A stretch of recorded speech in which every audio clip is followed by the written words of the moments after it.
പ്രപഞ്ച സൃഷ്ടാവായ ദൈവം സർവശക്തനും സർവജ്ഞാനിയും പരമകാരുണ്യവാനുമാണ്. തൻ്റെ അനന്തമായ സ്നേഹത്തിലാണ് ദൈവം ഈ പ്രപഞ്ചത്തിലെ സകലത്തെയും സൃഷ്ടിച്ചത്. ദൈവം നമ്മുടെ സ്നേഹപിതാവാണ്. സകല സൃഷ്ടികളും ദൈവത്തിൻ്റെ അരുമ സന്താനങ്ങളാണ്. ദൈവം സൃഷ്ടിച്ചതിൽ വച്ച് സൃഷ്ടാവാം ദൈവത്തിൻ്റെ രൂപസാദൃശ്യങ്ങൾ നൽകപ്പെട്ടിരിക്കുന്ന ഒരേ ഒരു സൃഷ്ടി മനുഷ്യനാണ്. ആദ്യ മനുഷ്യൻ്റെ ജീവിതം വളരെയേറെ സൗഭാഗ്യങ്ങൾ നിറഞ്ഞതായിരുന്നു. സാക്ഷാൽ ദൈവം ഭൂമിയിൽ മനുഷ്യനോടുകൂടെ സഹവസിച്ച ആ നാളുകൾ എത്ര മനോഹരമായിരുന്നു. മനുഷ്യൻ ദൈവത്തോടും ദൈവം മനുഷ്യനോടും കൂടെ നടന്ന ദിനങ്ങളായിരുന്നു അത്. ഈ പ്രകൃതി എത്ര മനോഹരമായിരിക്കുന്നു.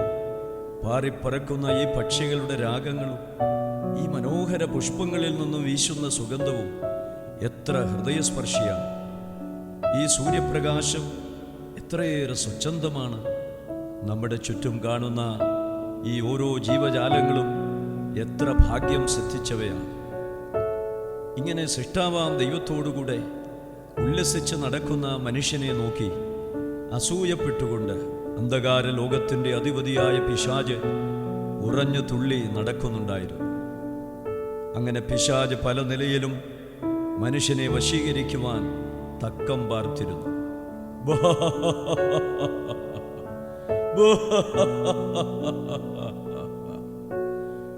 സുഹൃത്തേ, നിങ്ങൾക്കൊരു രഹസ്യമറിയുമോ? ഈ ലോകം എത്ര വിശാലമാണ്.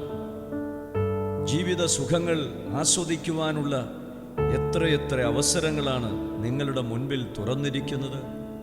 പിന്നെ ഒരു കാര്യം, ഈ ദൈവത്തെ ചുറ്റിപ്പറ്റി നിന്ന് ജീവിത സുഖങ്ങൾ നിങ്ങൾ നഷ്ടപ്പെടുത്തരുത്.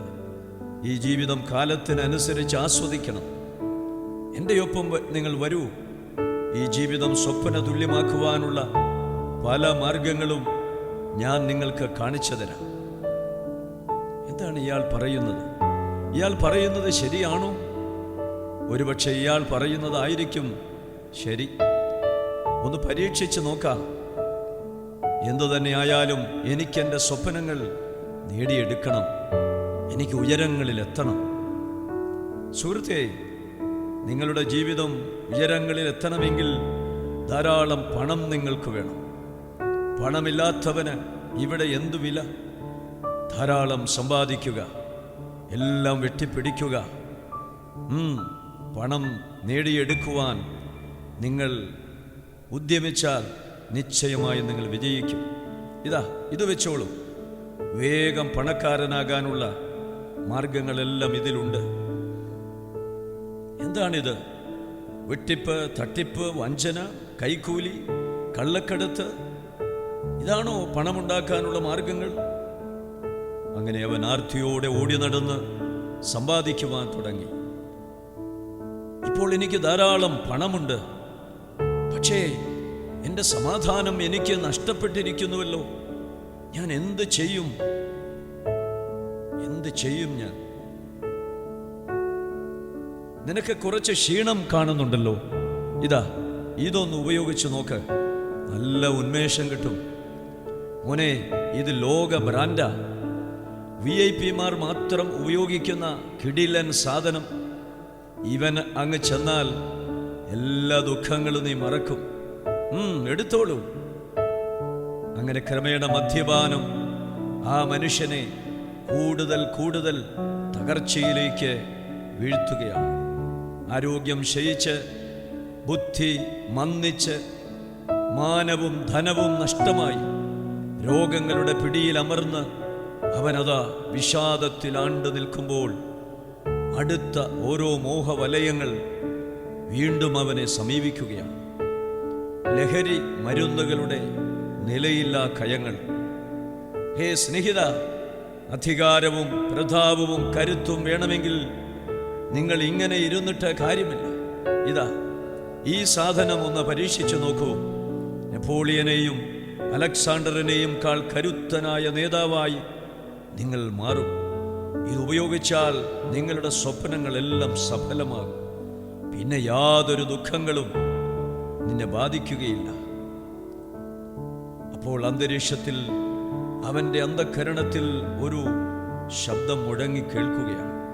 കൊടും ചതിയാണിത്, തുടരുത്, ഇത് നീ ഉപയോഗിക്കരുത്, അരുത്. ഒരിക്കൽ ഇതിൽ വീണാൽ പിന്നെ ഒരിക്കലും രക്ഷപ്പെടാൻ കഴിയില്ല.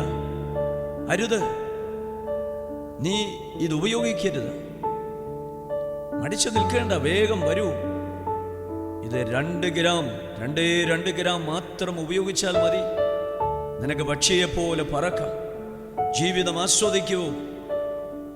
ഒടുവിൽ അവൻ അതിനും അടിമയായി തീരുകയാണ്.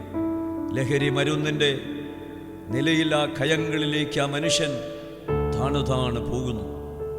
അയ്യോ, ഇതെന്താണ്? എന്നെ കൊത്തി വലിക്കുന്നല്ലോ. അയ്യോ, ചുറ്റും വിഷസർപ്പങ്ങളാണല്ലോ. അമ്മേ, ഇത്ര ആഴമുള്ള കുഴിയിൽ നിന്ന് ഞാൻ എങ്ങനെ കരകയറും? അയ്യോ, ഞാൻ നശിക്കുകയാണോ? ഓ, എല്ലായിടത്തും ഇരുട്ടാണല്ലോ, ഇരുട്ട്.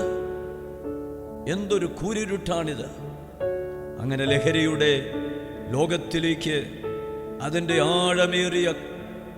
ആഴമേറിയ കയത്തിലേക്ക് അവൻ ഒഴുകിപ്പോകുകയാണ്.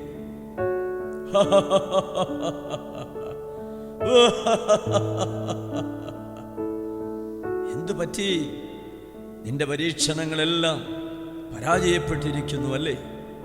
നീ തോറ്റു. ഇനി നിന്റെ മുമ്പിൽ ഒരു പ്രതീക്ഷയ്ക്കും ഇടമില്ല. നിന്റെ ആരോഗ്യം അതൊരു കടങ്കഥ മാത്രം. നിന്റെ സ്വപ്നങ്ങൾ അതെല്ലാം വീണുടഞ്ഞു കഴിഞ്ഞിരിക്കുന്നു. നിന്റെ ഭാവി ഇനി ഇരുട്ട് മാത്രമേ ഇനി നിന്റെ മുൻപിലുള്ളൂ. ഇനി ഒരേ ഒരു വഴിയേ ഉള്ളൂ, ആത്മഹത്യ. അതോടെ സകല പ്രശ്നങ്ങളും പരിഹരിക്കപ്പെടും. പിന്നെ നീ യാതൊന്നും അറിയേണ്ടതില്ല. വേഗമായിക്കോട്ടെ, ഇപ്പോൾ തന്നെ ആത്മഹത്യക്ക് ഒരുങ്ങും. എന്ത്? ഞാൻ മരിക്കണമെന്നോ? അയ്യോ, എനിക്ക് പേടി തോന്നുന്നു. എല്ലായിടത്തും ഇരുട്ടാണല്ലോ. ഇവിടെ എൻ്റെ സുഹൃത്തുക്കൾ ആരെയും കാണുന്നില്ലല്ലോ. അയ്യോ, എനിക്കൊരു മോചനമില്ലേ? എനിക്കിതിൽ നിന്നും ഒരു വിമോചനമില്ലേ? ഇവിടെ എല്ലാം അവസാനിക്കുകയാണോ? വിമോചകൻ അവിടെ രംഗത്ത് പ്രവേശിക്കുകയാണ്. മകനെ, നീ എന്തിനാണ് ഇങ്ങനെ നിലവിളിക്കുന്നത്?